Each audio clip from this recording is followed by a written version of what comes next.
Moi moi les babes, j'espère que vous allez bien et que vous êtes contents qu'on se retrouve pour cette dernière vidéo un peu en retard, désolée. Aujourd'hui on se retrouve pour le classement de mes 10 livres favoris, lesquels je vous ai déjà présenté dans une vidéo précédente, je vous la mets juste ici. Dans la vidéo précédente je vous explique pourquoi ça a été mes favoris, ici on va juste les classer donc ça va être une vidéo rapide.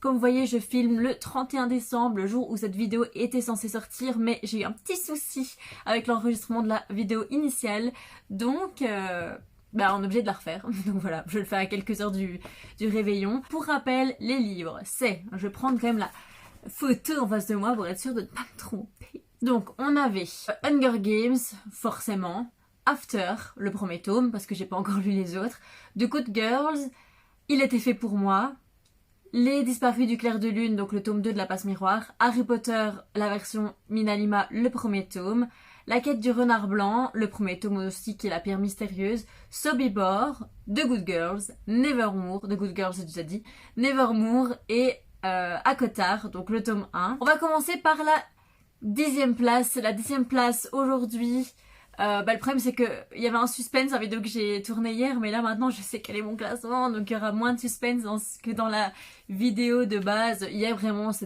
a duré genre 25 minutes, je savais pas quoi mettre à quelle place. Bon là le classement est déjà fait, donc désolée, ça sera un petit peu moins chouette à regarder que celle qui était prévue de base, mais c'est comme ça. J'ai eu un petit souci avec l'enregistrement de l'écran, donc vous n'avez pas eu le classement. Du coup ça n'avait aucun sens de vous mettre juste l'enregistrement de moi, parce que vraiment il fallait voir l'écran pour comprendre.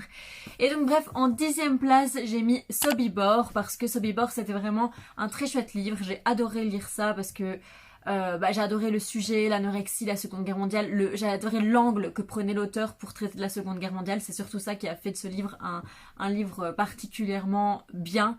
Mais malheureusement, il n'est pas aussi bien que les autres, que les 9 autres que j'ai lus. Donc il est en 10e place de ce classement favori, mais il est quand même en 10e place sur 50 livres, sur 60 livres, pardon, puisque je suis en train de lire mon 61e livre. Donc c'est déjà très bien. En 9e place, on a un jeunesse, et c'est le tome 1 de La quête du renard blanc, donc la pierre mystérieuse. C'était vraiment chouette, ça reste un petit jeunesse, donc c'est pas non plus quelque chose d'hyper travaillé, mais c'est un livre que j'ai adoré lire et que j'ai vraiment hâte de lire le 2e tome. C'est trop mignon et c'est vraiment intéressant à lire, c'est vraiment une chouette aventure. En 8e place, on passe à Harry Potter 1, la version de Minalima. Alors oui, je sais qu'Harry Potter mérite plus qu'une 8e place, mais l'histoire on la connaît, c'est bon, hein, je l'ai déjà lu, le premier tome, je ne sais combien de fois.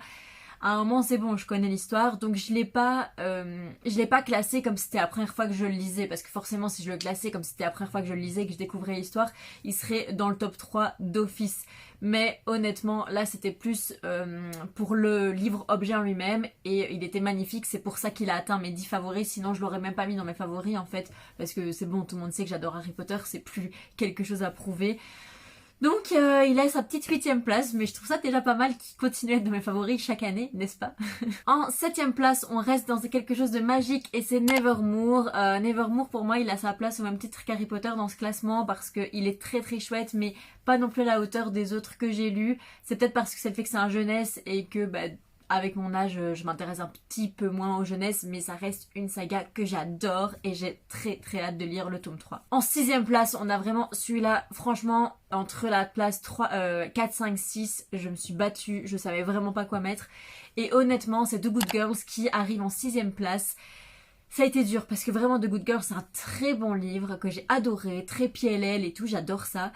Mais voilà, les autres sont passés au-dessus, vous allez voir lesquels, et donc il arrive en 6e place. En 5e place, on a une fantasy, si vous me connaissez un peu, c'était ma première expérience avec ce monde de fantasy, et c'est Akotar, donc c'était ma première expérience avec les fées, avec ce système de fantasy que je ne connaissais pas du tout. Moi j'étais plus dans la magie, et là il y a de la magie, mais c'est vraiment avec des créatures à part, c'est pas des humains. Et donc ça, c'est un peu moins mon délire d'habitude, et j'ai vraiment apprécié ma lecture, c'était trop bien.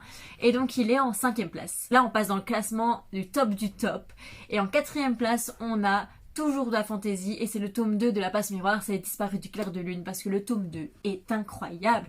Franchement, il faut lire la saga juste pour lire le tome 2. Vraiment, c'est obligé. Les personnages sont vraiment beaucoup plus intéressants dans le tome 2. Il se passe plein de trucs. On ne s'ennuie pas durant votre lecture, je vous le promets. Et là, on passe au top 3, les gars. Le top 3 de mes lectures de 2021. Ça... Vous doutez du coup de ce qui reste pour le top 3. Mais c'est des trucs vraiment... C'est fou parce que déjà dedans, il y a quand même 2 romances. Alors que la romance n'est pas du tout mon genre... de prédilection de base et pourtant voilà qu'il y en a 2 dans mon top 3 et je trouve ça incroyable. Le troisième c'est After. After, vraiment le tome 1 d'After, j'ai adoré et je pensais tellement détester que c'est juste toujours sur le cul en fait d'avoir adoré ce livre et pourtant je sais à quel point c'est une relation toxique quand je lis et c'est fou parce que quand j'ai lu 50 Shades of Grey j'étais là genre ça me dégoûte et tout leur relation. Et là, avec After, je vois pas où est le problème. Vraiment, c'est moi qui ai un problème. Clairement, j'ai un petit problème psychologique. Mais donc, After est mon top 3. Alors, mon deuxième livre préféré de 2021, c'est encore une romance. Et donc, c'est la dernière romance qui reste dans ce classement. Et c'est Il était fait pour moi. Et c'est une relecture. Et même en tant que relecture, je l'ai mis en 2e position. Parce que, mon Dieu, 10 ans plus tard, j'aime toujours autant ce livre. Il est génial. Mais vraiment, il est génial. Et franchement, Hachette Roman, pourquoi vous avez arrêté de l'éditer ? Continuez, rééditez-le s'il vous plaît, il est génial ce livre, vraiment. Si vous voulez vous le procurer, je pense que c'est plus facile de vous le procurer en anglais, puisque Hachette Roman ne l'édite plus en français, et j'aimerais tellement qu'ils le remettent, parce que pour moi, c'est vraiment un des meilleurs young adult romances que j'ai lu de ma vie. Vraiment, il est trop bien. Et du coup, le premier de mon top... Je pense que c'est pas une surprise, vous savez, puisque ça fait des mois que j'arrête pas de vous saouler avec cette saga, mais c'est Hunger Games, je suis désolée les gars, mais Hunger Games c'est incroyable, et comme je vous l'ai dit, moi dans mon cœur, Hunger Games a dépassé Harry Potter, et oh mon dieu, vous allez me détester d'avoir dit ça, mais vraiment, je préfère Hunger Games à Harry Potter. Attention, j'adore toujours autant Harry Potter, mais Hunger Games, j'ai vraiment eu un truc que j'ai pas eu quand je lisais Harry Potter, et vraiment, mind blow. Vraiment, j'aime trop Hunger Games, les gars. Je pensais pas être aussi fan. Et j'ai vu un TikTok récemment d'une fille qui disait que c'était de la merde par rapport au film. Mais excuse-moi, est-ce qu'on a lu la même chose? Parce que les films sont bien. Franchement, les films sont des bonnes adaptations. Mais les livres sont 1000 fois mieux parce que les personnages sont tellement mieux décrits dans le livre. Genre Katniss, elle est géniale dans le livre. Elle est vraiment géniale. Pita, il est génial dans le livre. Alors que dans le film, Pita, c'est un gros boulet. Il nous casse les couilles. On préférerait limite que Katniss, elle soit avec Gale. Alors que dans le livre, pas du tout.